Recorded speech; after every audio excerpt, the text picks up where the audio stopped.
جی حیران، یہ جو شرائط میں نے آپ لوگوں کو بتائی ہیں، یہ ان شرائط کا جدول ہے، یعنی ٹری بنا ہوا، ٹیبل بنا ہوا ہے. یہ آپ لوگوں نے اسی طرح اپنے رجسٹر پر اتارنا ہے اور ان کو اچھے سے یاد کرنا ہے.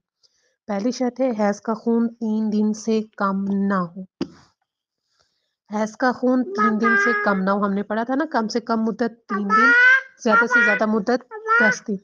حیض کا خون 3 دن سے کم نہ ہو. پہلے 3 دن مسلسل خون آئے اور پہ در پہ آئے. دوسری شرط، حیض کا خون 10 دن سے زیادہ نہ ہو.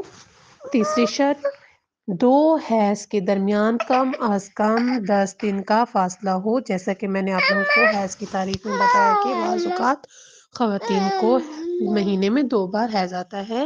وہ 2 بار حیض جو آتا ہے اس کو کس طرح وہ دونوں کو حیض قرار دیں گی؟ اگر ان دونوں کے درمیان پاکی کے دن 10 دن ہیں، یعنی اگر ان کو مہینے کے پہلی تاریخ سے لے کر 5 تاریخ تک ان کو حیض آیا تھا، ان کی ڈیٹ تھی، یعنی 5 دن بھی حیض دیکھتی تھیں، 5 دن آیا اور اس کے بعد پھر وہ 6 سے لے کر 16 دن تک 16 تاریخ تک وہ بالکل پاک رہی ہیں، اور اب 17 18 کو ان کو دوبارہ خون آیا ہے اور وہ بھی آگے 5 دن رہا ہے. چونکہ ہم نے کہا کہ حیض کا خون 3 دن سے کم نہ ہو، تو دونوں 3 دن سے کم نہیں ہے، زیادہ ہیں، اور 10 دن سے زیادہ بھی نہیں ہے، تو دونوں خون حیض ہیں.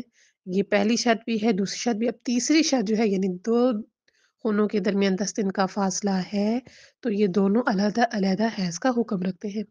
چوتھی شرط ہے بالغ ہونے کے بعد خون دیکھے، یعنی 9 سال مکمل ہونے کے بعد خون دیکھے.